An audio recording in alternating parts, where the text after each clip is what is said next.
whether or not you have the 20 seconds called the elevator pitch or you've got 2 hours with that audience, it's the same 5 things. The difference is how many minutes you get to talk about each one of those 5 things. But the basic information needs to be there whether or not you have a 20-second conversation or a 2-hour conversation. Can a CEO use the lessons of the ugly duckling or Snow White to build a billion-dollar company or rise up from the ashes like Cinderella? I happen to think so, and this is my show. I'm Cary Broussard.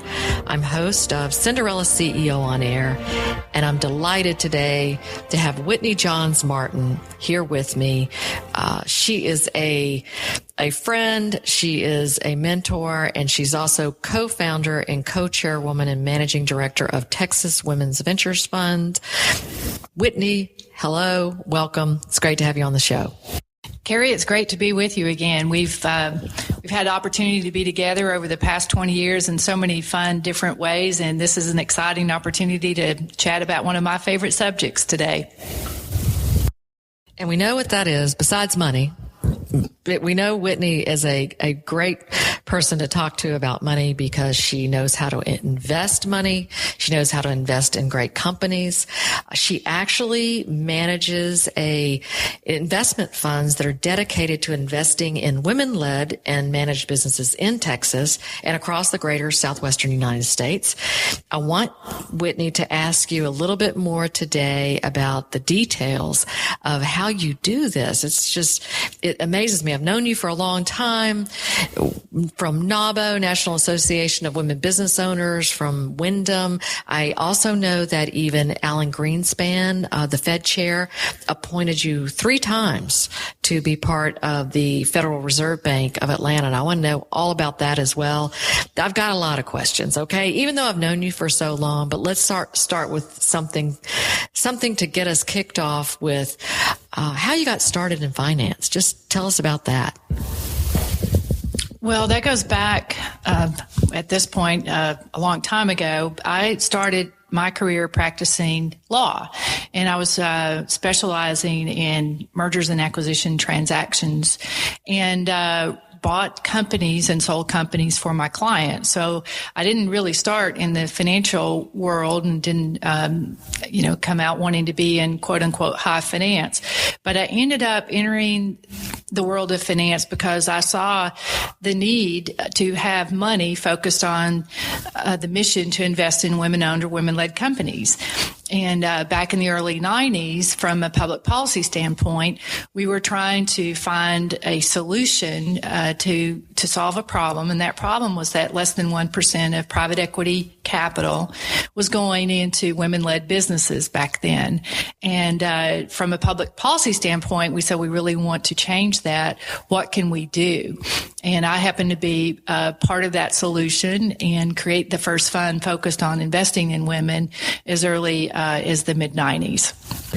So you've really created fairy tales for not only the companies that you've invested in, but for women-owned businesses who have developed companies that they're substantial companies. These are not just first-time startup companies, which there are many of, and you support those, I'm sure. But what you do as a business, as a fund, is to invest in fairy tales that are already down the yellow brick road, as they say.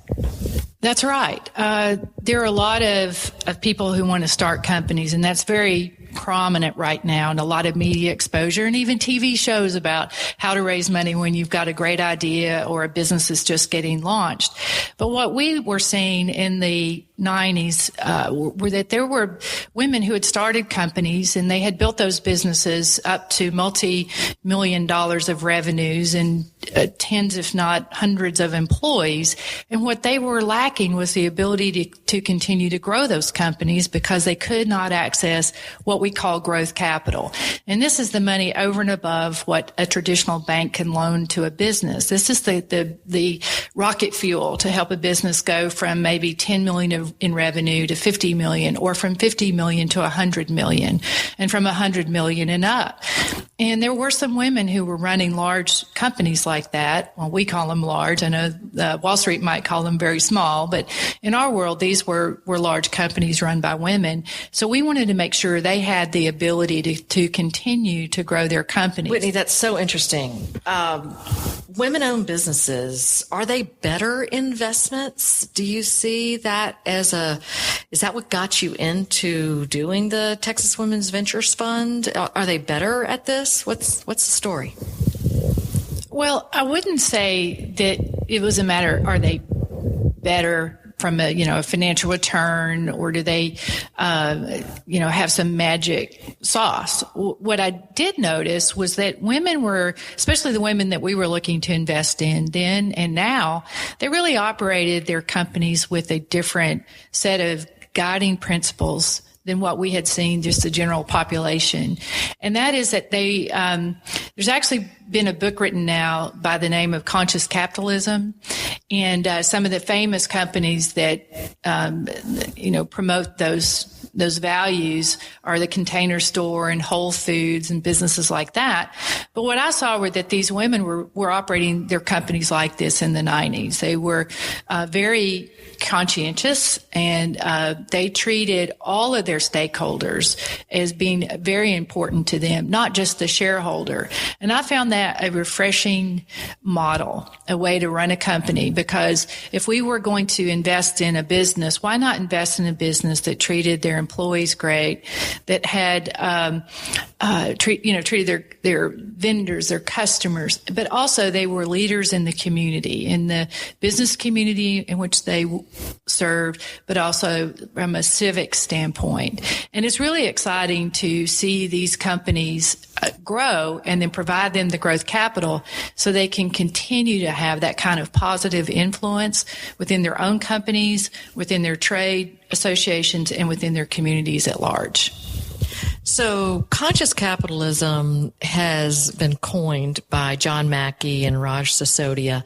Do you think, and as you've said, that women may have been practicing this for years, and yet it took two men to coin the phrase and now market this, to men and women. What do you think about that? Just curious. Well, actually, it was brought validity to how women run their companies.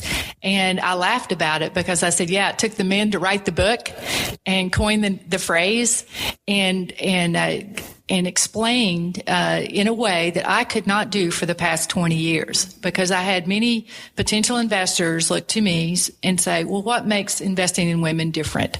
And I would try to explain, piece by piece, and now I just say, read the book. So, Whitney, talking again about conscious capitalism, taking it further from the gender standpoint, do you think the fact that people investing now, people who have the capability to invest in businesses, they're not so much looking at a business from a gender lens or through a gender lens now, that they really are looking at the company as a whole, the profits as it should be, but they're not necessarily looking at, okay, this has to be a man-led company or a woman-led company. They're looking at the leader as a whole. I think that's the next evolution. As a matter of fact, in our fund, we distinguish ourselves by being a fund that invests in a woman-owned company or women-led company. But we've also added the phrase gender-inclusive management teams, because we think a team made up of men and women is excellent, and especially a board of directors that has men and women on a board of directors makes a company even stronger. And so we don't just invest in a company where only women are at the leadership or the helm of those companies, but we also want to make sure that those companies also have access to capital. The guys don't have an issue with this. I'm here with Whitney J Martin. One of the subjects we're exploring in depth are the hurdles and the opportunities in building a strong company. And financing is a huge hurdle. I'm the bridge troll, and you must pay the toll to the troll. Oh, and that was Ken Bass. He's playing the voice of the finance troll. You make a good point, Mr. Troll.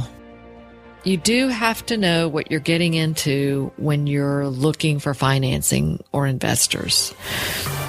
As I said, it's a big part of running a business. And if you're just joining us, Whitney J Martin is sharing a few valuable fairy tale tips about obtaining investors or financial backing. Whitney knows her stuff. Whitney? And so we want to make sure that if a woman started a company, inherited a company, bought a company, that she can find access to growth capital.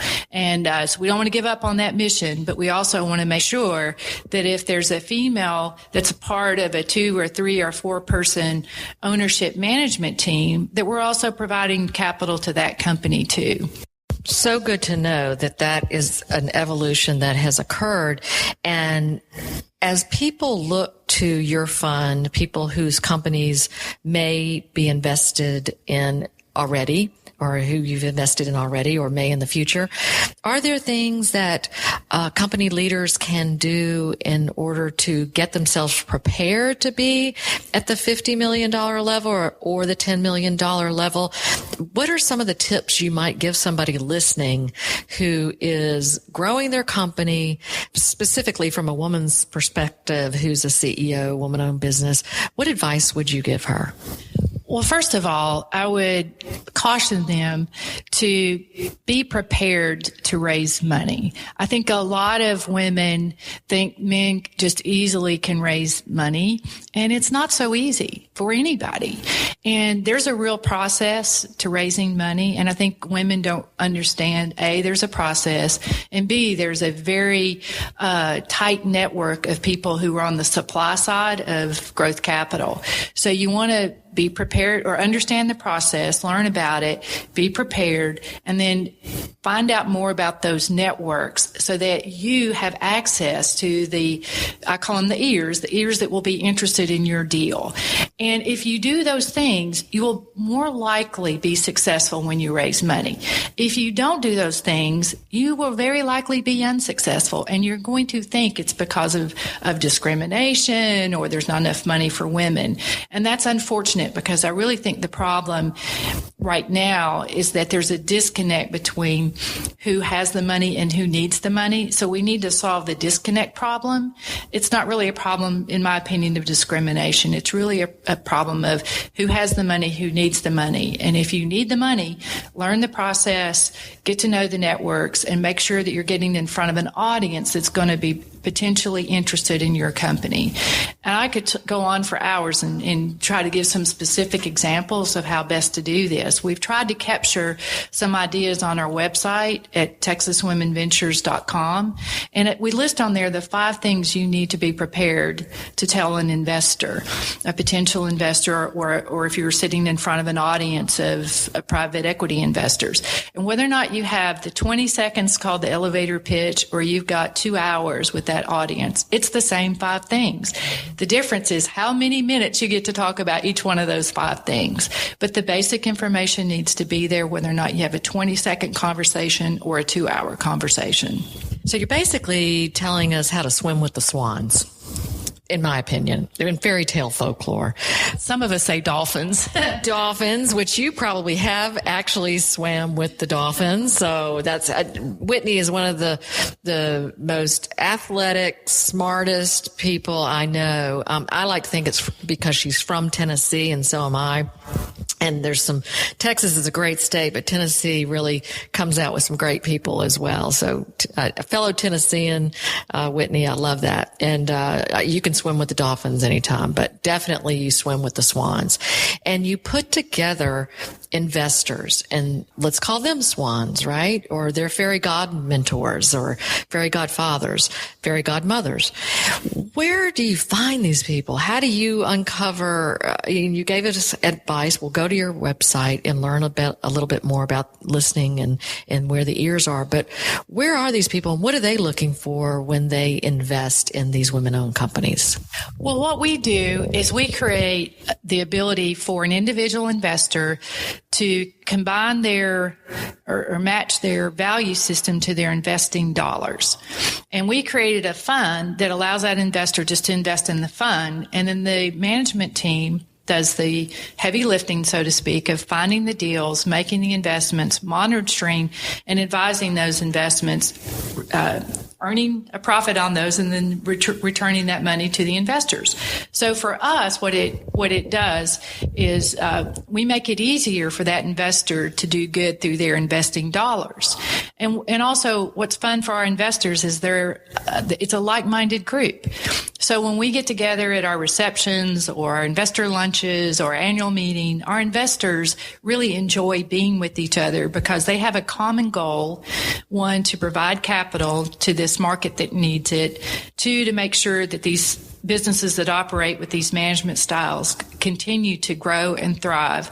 And three, they also want to be able to make money doing this. And what a fun way to make an investment that will make a return to the investor, but also not just a financial return, but a social return at the same time. You've talked about conscious capitalism. I know you've practiced servant leadership.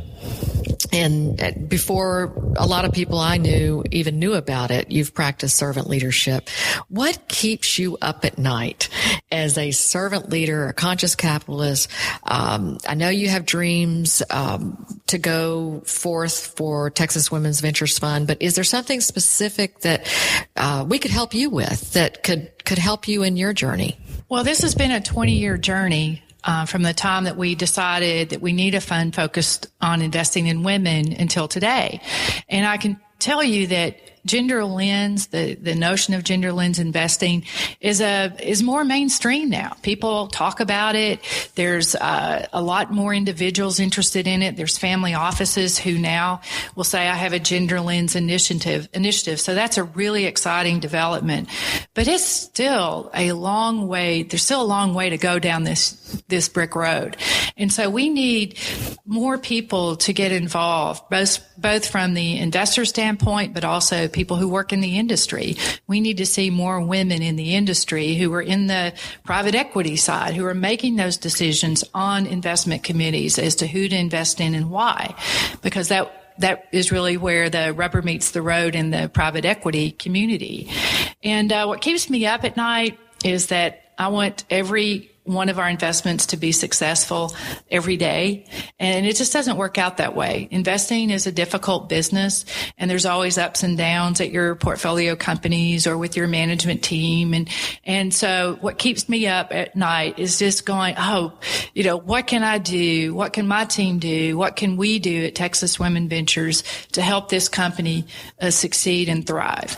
And so we're very motivated, both at the individual we call them portfolio companies at that level, mainly because we want to make sure that this concept can survive for many, many years to come and grow and be a sustainable fund. And I know, as someone who's known you a long time, you're a continuous learner, and you also do things that are continuously keeping you young and in shape, and you like to travel. I'd love to hear a little bit more about things that ground you as a person too, because this is a high tense finance world that you're in. And what do you do to relax? Well, I try to relax. I may sound a little stressful today. It's a high intensity work day here at the office. But I do take time to get away, and I have to. I have to be able to be grounded, as you say. And I have a lot of different activities I like to do that ground me. But I love spending time in the backcountry. We call it the backcountry. I spend a lot of time in Yellowstone National Park, whether it's the winter skiing, cross-country skiing or backcountry skiing, or in the summer with my fly rod in hand or hiking. It's beautiful, desolate terrain in the northern part of Yellowstone Park. So I have the opportunity to spend some time there from time to time. But I enjoy all kinds of sports and activities. And one of the things I'm rekindling my interest in is golf. And I find a lot of business is done on the golf course. So one of our initiatives is to help women find a comfortable place to get back on the golf course so we can play with the guys and get out there and do some business on the golf course. And one of the things that we do at Texas Women Ventures is have some golf outings and some golf clinics. So our women investors in particular get together and have a fun outing and be able to go out and play in those business scrambles or sponsor a tournament and be there as a participant, not just someone, riding in the golf cart. I'm so glad you brought up women in golf, because there was a method to my madness for the question. The way I met you, Whitney, was you were on the advisory board for Wyndham Hotels and Resorts when we created Women on Their Way. A lot of the women who have stayed in touch with Wyndham and with us were on that advisory board. And Jane Blaylock was one of the women on the board who started the LPGA golf clinics for women. I'm not sure if you keep in touch with her, but people like Jane, you're a golfer. People who maybe have picked up a golf club at putt-putt, I always say, well, you're a good golfer, because a guy would certainly say if he picked up a golf club at putt-putt, he was a pro golfer. So you don't have to be so great at all these sports, but to participate and be with men who are in your same area of expertise or potentially investors, that you're saying is something that women can do.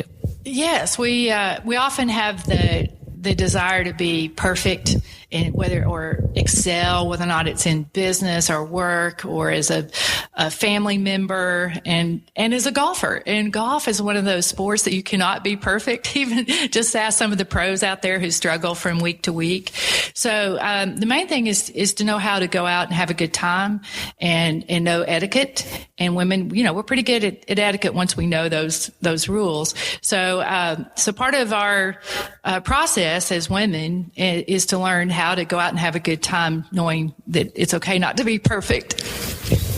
I call that also the imperfect princess, that, we're never going to be perfect, but we really do strive. And particular, I think in business, it holds a lot of people back, particularly some women, because we think, well, we've never done that before. We're not going to be great at that. And so I can't go there.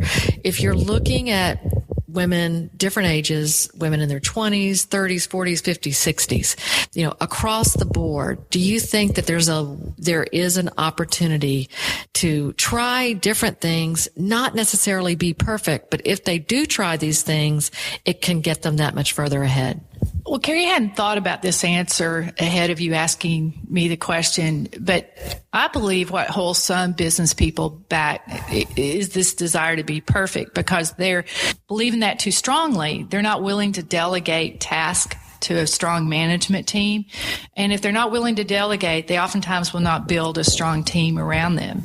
And from an investor's perspective, what we look to do is invest in strong management teams, not just a strong CEO.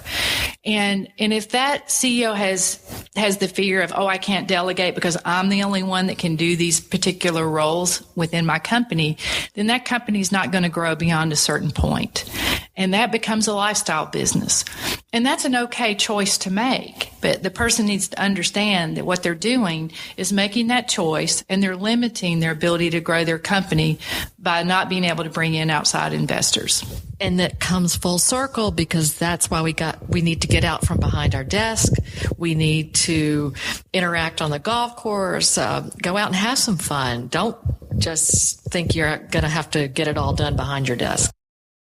We must get out from behind the desk. And I see this with the women who are in the corporate world, especially in the C-suites or working their way up to the C-suites. They're less likely to leave their office and their desk to go to those network lunches or those cocktail parties or events.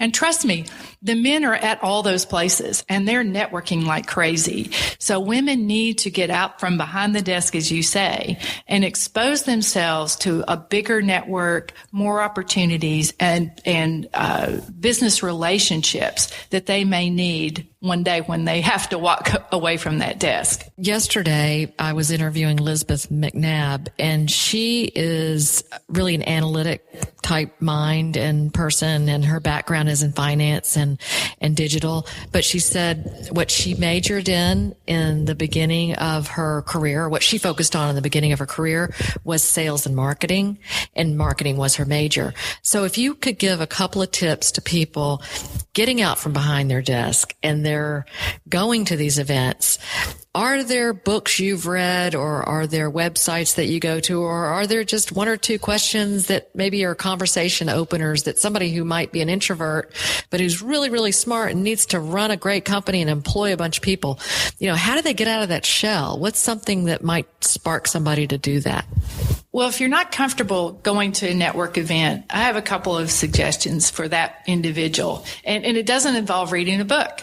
One is you can invest in Texas Women Ventures and go to our social events, because that's a perfect way for women to get out of their office and come meet like-minded investors. They share a common interest. They're all very successful business people, and they really enjoy being together. And it's not a difficult place to be or a conversation to have. Now, I know that's not practical for everyone out there, and we're not raising money right now anyway, but to find groups like that will make it more comfortable. Now, let's say you're going to an event where you may not know other people, or it may not be quite so comfortable. Find a friend who is an extrovert, who shares an interest in going to that event. And I know we have some extroverts in our group, and I do know some of our other investors always call them to say, Carol, can you go with me to such and such event, because Carol was going to introduce them to everyone at the table, if not the entire room. So you don't have to do a lot of work. You just need to make that one phone call to Carol and have her take her with you. Brilliant advice, Whitney. Whitney Johns Martin, thank you so much for being on Cinderella CEO on air. We are going to continue this journey together, and thank you for making so many dreams come true for women and men in the Texas Women Ventures Funds and beyond. Cary, in case this didn't come out earlier when you and I had a conversation off record, I want to make sure that it's on record that we have been friends for a long time, but how I met you was because you were a leader in the industry, helping change the entire ecosystem for women business travelers. And without your role that you played when you were at Wyndham in developing the Women on Her Way program, first of all, I think that a lot of women business travelers would be less happy today as a traveler, but also the team that you assembled and the movement that you started among the hospitality industry, it still has a ripple effect today. So I want to thank you for being a leader too. And it's wonderful that 20 years later, we're still enjoying each other's company. Thank you, Whitney Johns Martin. With that, I'll sign off.